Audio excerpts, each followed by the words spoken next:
J'ai dit cela il y a des années.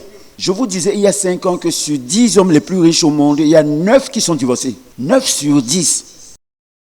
Les plus riches de ce monde. 8 sont officiellement divorcés. Le 9e vit avec une femme mais est toujours divorcé. 9 sur 10 hommes les plus riches au monde sont divorcés.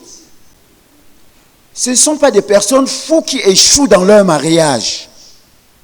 Pour devenir l'un des plus riches au monde, tu n'es pas malade, tu n'es pas fou. Du moins, tu es le plus intelligent. Savez-vous combien de documents il faut lire pour devenir l'un des plus riches au monde? Tu sais quel temps fou il te faut pour apposer tes signatures. Tu sais dans combien de réunions il te faut investir. Et quand bien même tu es en réunion, il te faut préparer une autre réunion. C'est rare de rencontrer un homme riche dans ta rue car il est occupé. Alors dites-moi combien d'hommes dans le monde, aussi occupés comme vous le savez bien, peuvent dire qu'ils sont malchanceux en amour. Personne n'est malchanceux en amour. Plein de personnes viennent me voir et me disent « Pasteur, je suis malchanceux en amour. Je n'ai pas la chance en amour. » Personne n'est malheureux. Personne n'est malchanceux en amour. Si tu fais partie des riches de ce monde, c'est que tu es studieux, tu es travailleur. Tu n'es pas seulement intéressé. Voilà pourquoi tu veux pas t'y investir. Ce ne sont pas des fous qui échouent en mariage, ce sont des gens qui n'ont pas d'attention. C'est ce que j'essaie de vous expliquer. Combien de personnes ici ont déjà été à Dubaï? Seulement 6 personnes. Je vous conseille de visiter Dubaï. Alors combien de personnes ici ont des amis à Dubaï? Dubaï est très beau. C'est la ville la plus merveilleuse du monde que j'ai jamais visitée. Le roi de Dubaï a divorcé 5 fois. Voilà une personne plus intelligente que vous et moi qui a échoué en mariage. Ce ne sont pas les fous qui échouent en mariage. Juste des personnes qui refusent d'apprendre. Est-ce que vous me suivez? Vous devez vous instruire. C'est lorsque tu investis que tu récoltes. J'ai ici plusieurs livres, parmi lesquels il y a un qui peut sauver vos vies. Je vous conseille vivement de le prendre et de vous promener avec tout le temps. Son titre est « Les 7 questions dont se posent les femmes sages ». Les femmes posent beaucoup de questions. Elles posent les questions les plus importantes, surtout lorsqu'elles ne sont pas mariées.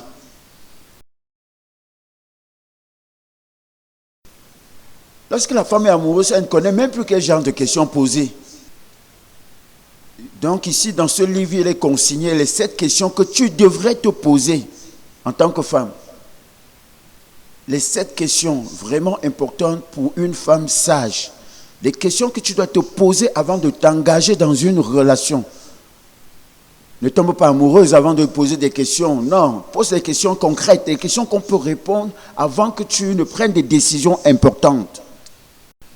Si tu ne te les poses pas, tu vas te retrouver dans des problèmes. Il faut que les choses soient claires. À toutes les jeunes filles, je dis d'être toujours prête pour le mariage. Plusieurs femmes disent que les hommes l'ont brisé le cœur. Ce n'est pas eux, c'est vous-même qui avez brisé vos cœurs. Le gars te propose d'être sa fiancée et toi tu acceptes d'être sa fiancée et ça dure pendant 7 ans.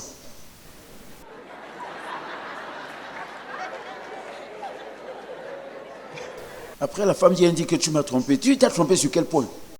Oh, tu as brisé mon cœur. Quand j'ai brisé ton cœur, où étais-tu? Nous avons décidé de faire un contrat. Et maintenant le contrat est expiré. Maintenant laisse-moi tranquille.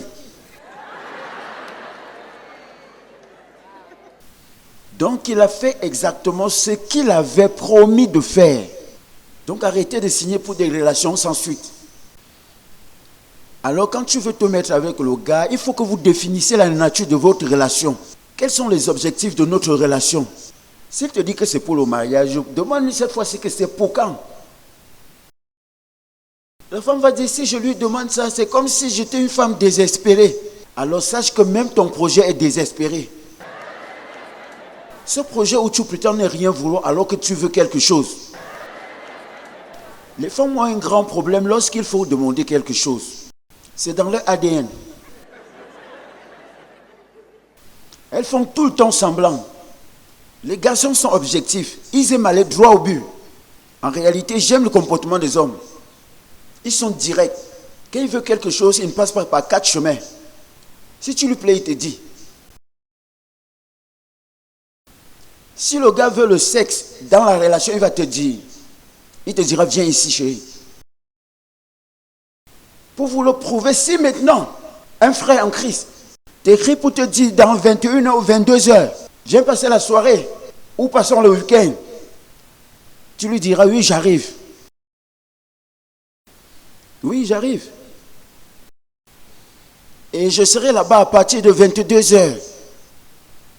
Prépare-toi quand la nuit sera chaude. Et le gars sera excité. Avant l'heure, il t'attend déjà. Es-tu déjà en chemin? Oui, je suis en chemin. Je me fais belle pour toi. Et quelques minutes avant l'heure, est-ce que tu es proche? Oui, je suis proche. J'ai juste fait un petit tour sur le pasteur pour le prendre.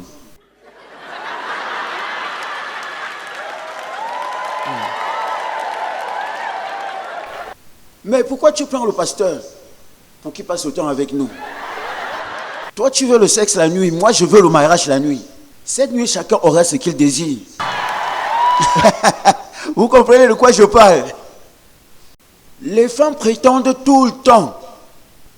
Toutes les femmes veulent le mariage. L'homme veut le sexe, la femme le mariage. De la manière le cœur de l'homme bat pour ce qu'il désire, le cœur de la femme bat aussi pareillement. Lui, il veut la viande, toi aussi tu veux la viande. Donc pendant qu'il est en train de négocier pour lui, toi tu es en train de négocier ta part. Alléluia. Est-ce que vous savez que les enseignants s'en foutent des problèmes des docteurs? Et les docteurs d'eux-mêmes s'en foutent des problèmes des mécaniciens. Chacun cherche ses intérêts. Donc si un homme te dit que je vais t'épouser, demande-lui quand. Le timing doit s'accorder avec ton temps. Pendant que l'homme a l'horloge financière, la femme a l'horloge biologique. Et la vie de la femme fonctionne par cycle. C'est facile à comprendre. Lorsqu'on parle de la mensualité de la femme, c'est en ce moment qu'on parle de son horloge. Donc vous devez travailler avec le temps. Sachez que l'homme peut avoir l'enfant à tout âge. C'est pour ça qu'il faut avoir une relation sérieuse avec le temps. Il ne s'inquiète pas. Voilà pourquoi dans ces négociations, il ne tient compte que de son horloge financière. Toi de ton côté, ta part de négociation doit tenir compte de l'horloge biologique. Donc en réalité, ton combat doit être tenu sur une seule chose. Et l'autre personne de l'autre côté ne tient pas compte de ta vision. Donc quand tu supposes qu'il te comprend, il ne te comprend pas.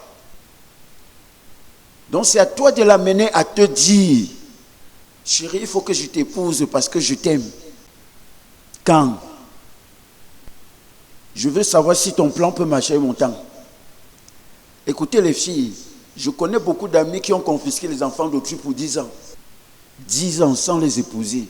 Et ils vivent tous les deux ensemble. Et lorsque celle-là l'a quitté, il a pris encore une autre pour 10 ans à nouveau. Sans l'épouser. 2 mandats. 2 mandats de 10 ans. Les gars, laissez-moi vous dire quelque chose. Vous devez savoir ce que vous cherchez en une femme. Ce n'est pas la belle femme qui vous donnera la belle vie. Est-ce que vous me comprenez? Lorsque ça m'arrive de conseiller des gens par rapport au mariage en Christ, enfin, vous savez que tous ne sont pas mariés en Christ. Quand une femme est en Christ, ça se publie partout. Jetez un coup d'œil sur son profil WhatsApp. Ses énoncés sont philosophiques. Le véritable amour se prouve. Là, elle parle à quelqu'un. Par contre, l'homme de son côté, il utilise son travail ou toute autre chose pour se distraire. Même à contre-vent, il continue d'aimer sans se plaindre. Lorsque je découvre, je lui pose la question, pourquoi tu aimais cette femme? Il me dit, j'étais à l'église, je l'ai vue passer. Et quelque chose m'a dit, voici ta femme. Voilà comment l'homme se marie. Il voit une femme et il prend une décision. Le problème est que les hommes sont tellement occupés qu'ils n'aiment pas perdre leur temps dans les procédures. Ils aiment aller droit au but. Ils voient une belle femme passer, je dois épouser cette femme. Ça ne se passe pas comme ça. En tant qu'homme, tu dois prendre ton temps pour t'asseoir et prendre une décision. Et si tu n'épouses pas une bonne femme, rassure-toi que tu passeras toute ta vie dans la souffrance et l'amertume pendant des années. Beaucoup d'hommes ne savent pas ce qu'ils veulent. Dans ce livre, il est consigné les 7 qualités, choses qu'un homme sage doit avoir. Si tu veux te marier en tant qu'homme, il y a des choses qu'il faut chercher chez une femme. Tu ne peux pas vivre sans la paix du cœur. Tu ne veux pas seulement la paix, mais tu as besoin de cette paix-là. La femme n'en a pas du tout besoin. La femme en a besoin, mais elle ne veut pas. Comme j'explique, toi en tant qu'homme, tu en as besoin. Je le dis parce que ton cerveau n'a qu'une voie et tu ne peux fonctionner sans paix. Par contre, la femme de son côté a un cerveau en double engin. Elle utilise les deux côtés de son cerveau en même temps. Pour elle, ce que tu appelles stress n'est pas le stress. D'ailleurs, elle n'a à s'inquiéter de rien. Le cerveau de la femme est même plus rapide que la femme elle-même. Beaucoup de personnes l'ignorent. La façon dont le cerveau de la femme fonctionne, parfois ça la stresse elle-même. La plupart du temps, la femme se réveille même fatiguée. Parce que pendant que tu dors, son cerveau se promène, cherchant des choses au marché et partout. Elles ont un cerveau très actif. Tu te couches dans le lit avec elle et tu as envie de faire l'amour. Elle te pose la question, est-ce que la porte est fermée? Pendant que tu es avec elle dans le lit, son cerveau se promène. Son cerveau est vraiment grand. Son cerveau est vraiment vaste. Alors que toi, l'homme, tu ne peux pas faire deux choses en même temps, car ton cerveau n'a qu'une seule piste et a besoin d'une totale sérénité et paix pour fonctionner. L'homme ne court pas, mais il agit avec raison. La matrice de son cerveau est lente, mais agit avec précision. La femme réfléchit rapidement, mais pas profondément. Voilà pourquoi la femme ne comprend pas souvent pourquoi l'homme dit « je vais y réfléchir ». Elle ne sait pas pourquoi on donne un rendez-vous pour aller réfléchir. Donc tu es debout comme ça et tu ne réfléchis pas. Parce que pour elle, en même temps qu'on est en train de parler, on doit réfléchir. Pour elle, aussitôt qu'on est en train de parler, on doit réfléchir. Elle peut faire les deux au même moment. Par contre, toi l'homme, parce que ton appel premier c'est la vision, tu ne peux pas faire deux choses à la fois au même moment. Alors la paix totale est importante pour toi pour réaliser tes objectifs. Alors si tu t'engages dans une relation qui t'empêche de dormir, tu ne pourras donc pas du tout progresser. Très important. Alors vous devez avoir ces principes. Le premier point, c'est la proposition en mariage. Vous ne pouvez pas vous marier sans que quelqu'un vous fasse une proposition. Sinon, là-bas, vous allez souffrir. Ça ne sert à rien de vous marier pour des raisons erronées. Alors, comme je disais, si vous vous mariez pour des raisons erronées, sachez que vous êtes marié à une mauvaise personne. Avant de se marier, on doit connaître les piliers du mariage. Bibliquement parlant, il existe 7 piliers du mariage. 7 piliers. Je le dis en passant. Il existe bibliquement 7 piliers du mariage. Le premier pilier que j'ai vu dans les Saints Écrits, c'est de nous complémenter mutuellement, de nous complémenter ensemble. Vous verrez cela dans Genèse chapitre 2, où la Bible dit, ce n'est pas bien pour un homme d'être seul. Voilà pourquoi je lui ferai une aide pour le complémenter. Oui. Dieu dit, cet homme ne peut pas fonctionner seul. Je dois lui faire une aide qui doit le complémenter. Le premier pilier du mariage, c'est que l'homme et la femme doivent mutuellement se complémenter. Nous ne pouvons pas être meilleurs étant seuls. Que quelqu'un répète. Que nous ne pouvons pas être meilleurs. Pourquoi c'est comme ça? La raison est simple. Personne ne vient dans la vie avec tout ce dont il a besoin. Je répète cela. Personne ne vient au monde avec toutes les connaissances dont il a besoin. Si tu viens à la vie avec toutes les connaissances dont tu as besoin, tu n'as pas besoin d'un être humain. J'espère qu'on se comprend. Donc Dieu, dans son infinie sagesse, a décidé ceci, que chaque personne est bon pour quelque chose et en même temps totalement nul pour autre chose. Voilà pourquoi vous avez besoin des autres personnes dans votre vie. Ce qui te permettra d'être avantageux de l'autre côté te défavorisera de l'autre côté. Si tu es vraiment court, tu es défavorisé par la taille. Et d'autre part, si tu es très grand, tu es dévantagé par le sol. Est-ce que vous me comprenez? Il y a des choses, voyez-vous, pour lesquelles les gens sont vraiment bons. Mais d'autres choses pour lesquelles ils ne peuvent pas s'en sortir. Ça, c'est le dessein de Dieu. Tu viens avec certaines choses et ailleurs tu es nul. C'est comme ça. Donc tu ne peux pas être fort dans tous les domaines en même temps. Alors Dieu a décidé cela ainsi, que deux personnes doivent se rassembler pour être forts. Est-ce que vous me comprenez? Et ça marche en tout. Voilà pourquoi l'homme et la femme, en fait, pour qu'une relation puisse avoir un sens, il faut des attractions opposées. Parce que nous le complémentons, parce que nous voyons en lui ce qui existe aussi en nous. En effet, tout le monde est possédé par ce qu'il ne possède pas. Est-ce que vous m'écoutez? Tout le monde est attiré par quoi? Ce qu'ils n'ont pas. Il y avait un homme âgé qui partait ruiné dans la brousse, du côté de la rivière. Il vit une grenouille. Et la grenouille lui dit, si tu me fais un baiser, je deviendrai une princesse. Hein? Donc tu peux parler? La grenouille dit, oui, embrasse-moi et je deviendrai une princesse.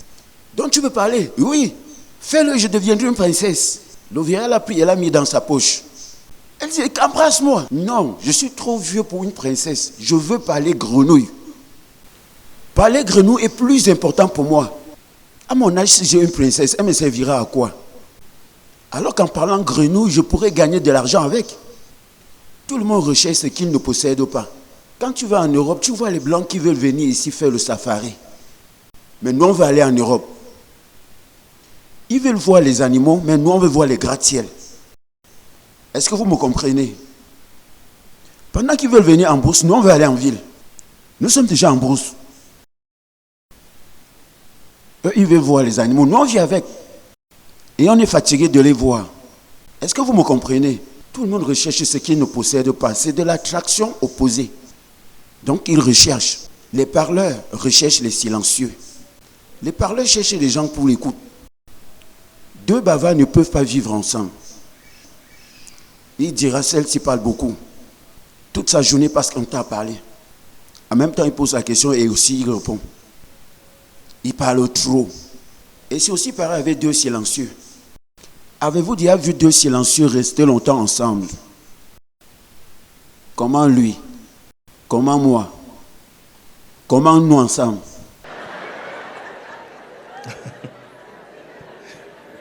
Très dérangeant. Vraiment dérangeant. Donc le silencieux est attiré par le bavard. Deux personnes qui regardent dans la même direction ne peuvent avoir que des problèmes. Deux personnes identiques ne peuvent pas vivre ensemble. Lorsque vous voyez des personnes organisées qui mettent leurs choses dans un angle et que l'autre vient toucher, dès qu'il va entrer, il va remarquer qu'on a touché. Ces deux personnes ne peuvent pas vivre ensemble. Est-ce que vous me saisissez? Donc les opposés s'attirent. Le parleur aime le silencieux. Le dépenseur aime le panieur. D'après certaines recherches, il est dit que seulement deux personnes joyeuses peuvent vivre ensemble. Ce n'est pas vrai. Dans la plupart des cas, les personnes joviales épousent des personnes ternes. À jamais vous ne verrez deux personnes ternes se marier. Les personnes ternes ne sont jamais stupides. Ils ne sont pas stupides pour s'épouser entre eux. Et vous savez pourquoi? Parce qu'ils sont tous du même pôle. Est-ce que vous me comprenez? Parce qu'on doit être le complément de l'autre. Dieu a créé les genres dans cette optique. Qu'on soit des compléments l'un pour l'autre. L'homme voit bien dans la direction droite parce que sa fonction première est la vision. La femme de son côté a une vision d'ensemble. Malgré qu'elle regarde devant, elle voit aussi avec les angles de ses yeux. Pendant que les enfants sont en train de jouer, elle les surveille en regardant encore devant. Plein d'hommes ne savent pas que les femmes voient avec l'angle des yeux. Pendant que vous êtes assis en train de regarder la télé et que tu écris, Elle est en train de lire ton texto. Pendant qu'elle regarde la télé, elle lit aussi ton texto. Beaucoup d'hommes l'ignorent. Elle veut savoir ce que tu fais, là où tu veux aller. Parce qu'elle peut voir avec l'angle de ses yeux. Donc Dieu a fait cela ainsi. L'homme a été fait pour avoir la vision et la femme pour voir largement. Très important. Comme vous voyez, le cadeau du doute vient du problème de la pertinence. Parce que vous pouvez voir ce que vous pouvez voir et ce que vous ne pouvez pas aussi voir.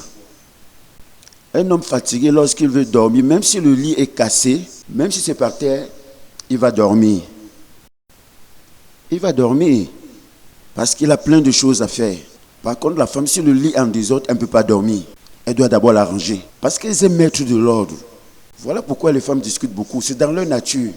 La femme peut avoir beaucoup de conversations sans parler. Rien que dans l'attitude. Et là, elle parle.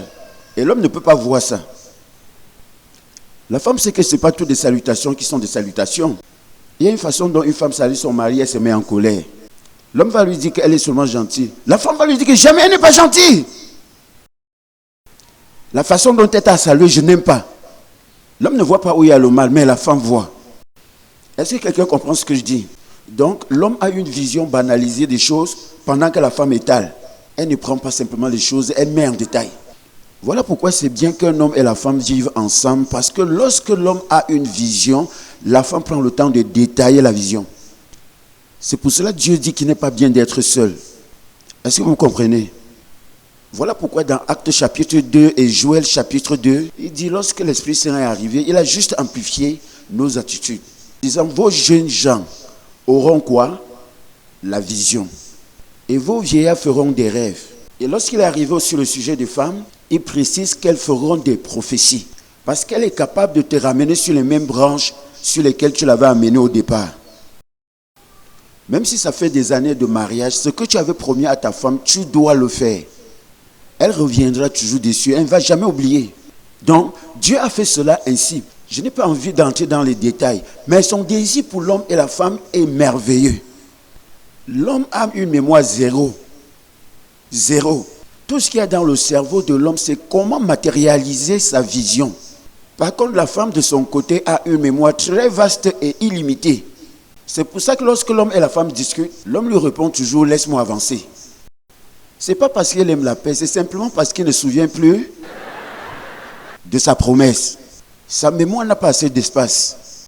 Alors que la femme a suffisamment d'espace pour se rappeler ce que tu lui avais promis il y a 50 ans.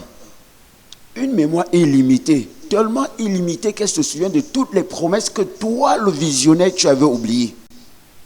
Donc, on est une équipe que nous mettons ensemble. Est-ce que vous me comprenez? Alors, la première règle du mariage, c'est la complémentarité. Donc, si on arrive à comprendre qu'on doit se compléter l'un à l'autre, notre couple pourra durer très très longtemps. La deuxième règle du mariage, c'est la personne que tu épouses. La personne avec qui tu te mets en couple. Le succès de toute grande équipe dépend de la qualité des membres de cette équipe. Plusieurs personnes veulent se marier et croient qu'ils peuvent prendre n'importe quel partenaire. Non, le partenaire que tu choisis détermine la qualité de mariage que tu auras. Est-ce que vous comprenez? La personne détermine le résultat. Tu ne peux pas réussir si tu n'as pas la bonne personne. Si tu veux avoir un bon mariage, tu dois essayer de trouver la bonne personne qu'il faut. Cet acte qui ne concerne que deux personnes peut faire que le mariage marche. Mais à cause d'une seule personne, le mariage peut échouer. Est-ce que vous comprenez? Les deux personnes peuvent faire en sorte que le mariage marche. Mais pour que ça échoue, il suffit d'une seule personne. Beaucoup sont ceux qui viennent me voir pour me dire, pasteur, j'ai prié, j'ai jeûné, j'ai fait de mon mieux. Mais tu as choisi la mauvaise personne. Est-ce que vous me comprenez? Donc, la personne que tu as choisie pour vivre avec, c'est ça ton problème. J'ai un livre ici intitulé « Avec qui devrais-je me marier ?» J'ai remarqué que beaucoup de jeunes gens se marient sans savoir avec qui se marient. Ils ne savent pas comment s'en sortir. Ce qui m'amuse le plus, ce sont les jeunes filles. Tu demandes à une jeune fille quelle qualité tu recherches chez un homme. Elle te répond, il faut qu'il ait la taille. Ma soeur, qu'est-ce que la taille a à voir avec le mariage? Si tu veux lui proposer le mariage, il faut que tu aies la taille. Il doit être grand de taille. Ça, c'est sa réponse à elle. En fait, la taille n'est pas mauvaise, mais ça ne doit pas être ton facteur déterminant. Dans le mot taille, il faut ajouter tolérance. Est-ce que vous me comprenez? Dans le mot taille, il faut ajouter tolérance. Beaucoup de jeunes gens ne prennent jamais le temps pour savoir réellement ce qu'ils veulent dans la vie. Il est important pour vous d'avoir ce livre parce qu'il vous permet de faire le choix de votre conjoint. Ça fait 30 ans que je donne des conseils. La plupart des personnes qui viennent me parler du divorce, ce n'est pas parce que l'homme n'est pas beau. Ce qu'ils me disent, c'est que l'homme n'est pas fidèle. Leur problème ne réside pas au niveau de la beauté. Il doit être grand. Je connais beaucoup de couples qui vivent depuis 30 ans parce qu'ils ont des secrets. Et ça n'a rien à voir avec la taille. Vous voulez quelqu'un grand de taille, beau. Pourtant, vous devez chercher quelqu'un qui, sur le plan intellectuel, correspond à vos désirs. J'ai listé dans ce livre 10 critères, parmi lesquels, en un, vous devez être en Christ. J'explique dedans pourquoi il n'est pas bien d'épouser un non-croyant. Très important. Vous ne pouvez pas vraiment être heureux si vous n'avez pas la même foi. Épousez un non-croyant. Le deuxième point ici, c'est le caractère. Rencontrer quelqu'un à l'église ne signifie pas que la personne est en Christ. L'église, c'est l'hôpital. Nous sommes tous les bienvenus. Certains acceptent de prendre un médicament et d'autres pas du tout. Est-ce que vous comprenez ce que je dis? Donc tu viens à l'église tous les jours, tu crois que ça veut dire quelque chose? Il y a beaucoup de chrétiens ici qui ne sont pas nés de nouveau. Certains membres de l'église ne sont pas nés de nouveau. Et même certains pasteurs ne sont pas nés de nouveau. À travers mes multiples voyages, j'ai rencontré des pasteurs qui n'ont pas Christ. Beaucoup de pasteurs exercent simplement comme un emploi. Est-ce que vous m'écoutez très bien? Donc en premier, il faut avoir Christ. Et en deuxième, il faut avoir un caractère christique. Ils ont un raisonnement toujours à part. Aller à l'église ne signifie pas que tu es chrétien. Tout comme dormir au garage ne fait pas de toi une voiture. Est-ce que vous m'écoutez? Regarde son caractère. Si c'est bien pour toi aujourd'hui, c'est que demain, ce sera bien. Certaines personnes se connectent et mentent et disent « Oh, je crois en cette personne ». Vous n'êtes que deux menteurs. Comment deux bandits peuvent s'associer et dire que leur slogan, c'est « L'intégrité est bien ». Les bandits organisent un gang et décident que leur devise, notre vision d'ensemble pour ce groupe de bandits, c'est intégrité et honnêteté. Vous voyez que c'est amusant. S'il ment pour toi et ment avec toi, il te mentira aussi demain. Observe son caractère. Tu ne peux pas te soumettre à un homme qui se soumet pas à l'autorité. Alors, qui devrais-je épouser? Le caractère ne manque jamais. Est-ce que vous m'écoutez? Je suis un chercheur de problèmes, je suis un bagarreur. Je suis violent, je suis arrogant. Écoutez, ce que vous épousez par plaisir vous fera souffrir. Ce sont des règles établies par le spirituel et non par vous, ni par le sexe, ni par vos rapports. C'est une décision d'ordre spirituel. Donc, qui devrais-je marier? Voici le livre ici. Troisième point, préparation. Les gens vont en mariage avec beaucoup d'attentes et zéro préparation. Ils y vont avec beaucoup d'attentes, mais pas de préparation. Tu dois te préparer pour ton voyage. Et par cette préparation, on connaîtra l'issue. Beaucoup se concentrent sur les danses qu'il y aura ce jour. Comment tu peux avoir le plan pour l'événement et non les conseils? Savez-vous pourquoi les gens réussissent leurs événements maritaux et par la suite échouent dans leur couple? Pourquoi réussissons-nous l'événement marital? C'est simplement parce que nous avons planifié. La femme cherche partout les contacts des grands organisateurs d'événements. Elle se renseigne chez toutes ses copines qui se sont mariées avant elle pour avoir le bon plan du mariage. Elle cherche les conseils, les soutiens et aide. Donc elle prend le temps de préparer le succès de son mariage, mais pas le succès de sa vie de couple. Donc on a l'événement qui a un succès sans se soucier de l'après-événement. Et après on est surpris. T'étais-tu préparé? Pourquoi tu es surpris à présent que le mariage ne marche pas? Est-ce que vous me comprenez? La préparation. Tu veux faire une longue distance sans te préparer. Il faut se préparer. Numéro 4, les principes du mariage. Le mariage a ses principes. Quand le mariage fonctionne, ce n'est pas la chance. Nous les chrétiens, on a quelque chose qu'on appelle la grâce. Quelqu'un riche, tu lui poses la question, c'est la grâce de Dieu. Donc je n'ai pas la grâce de Dieu. Nous tous, nous avons la grâce de Dieu. Comment tu as fait pour réussir dans ton mariage? Mon frère, ce n'est pas la grâce de Dieu. Chaque individu est différent. Voilà pourquoi c'est important pour les femmes de ne pas tomber amoureuses d'un autre homme. Attends, ton homme arrive. Beaucoup de femmes sont amoureuses d'un homme imaginaire. Et qu'elle rencontre, ça ne lui plaît pas. L'homme a besoin d'être accepté. Il veut une femme qui va l'accepter tel qu'il est. Il ne s'habille pas comme tu as rêvé de lui. Il ne parle pas comme toi tu veux. Il ne prie pas comme tu voudrais. Tu dois l'accepter tel qu'il est. L'homme peut accepter de changer, mais ce n'est pas à toi de l'obliger de changer. Il te verra d'un mauvais œil. Laisse-le se confronter, ne le confronte pas. C'est des erreurs que font les femmes. La plupart du temps, elles sont correctes dans l'information, mais erronées dans la communication. Comme je vous l'avais dit, la femme ne respecte l'homme que lorsque cet homme-là est respectable.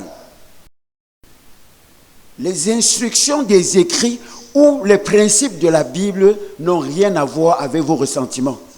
Nous confondons le respect naturel avec les instructions du respect. C'est comme la foi naturelle et la foi selon les écrits. Vous êtes venu vous asseoir ici aujourd'hui sans regarder vos chaises, ni vérifier si l'immeuble là peut tomber. Ça, c'est la foi naturelle et non la foi biblique. La foi biblique, c'est que tu ne dois pas tuer. Et il n'y a pas de chaise. Mais Dieu te dit de t'asseoir par terre. Mais tu t'assois selon la parole de Dieu. Cela, c'est la foi biblique. Venir t'asseoir sur la chaise ici, c'est la foi naturelle. Est-ce que vous me comprenez? Parce que beaucoup de personnes ne comprennent pas cela. Car dans la Bible, il est écrit, femme, respecte ton mari. Pour la femme, c'est que s'il me respecte, moi aussi je le respecte. Certaines femmes disent, si mon mari est plus âgé que moi, là je peux le respecter. Pasteur Andy, j'ai fini par comprendre pourquoi certains mariages ne fonctionnent pas.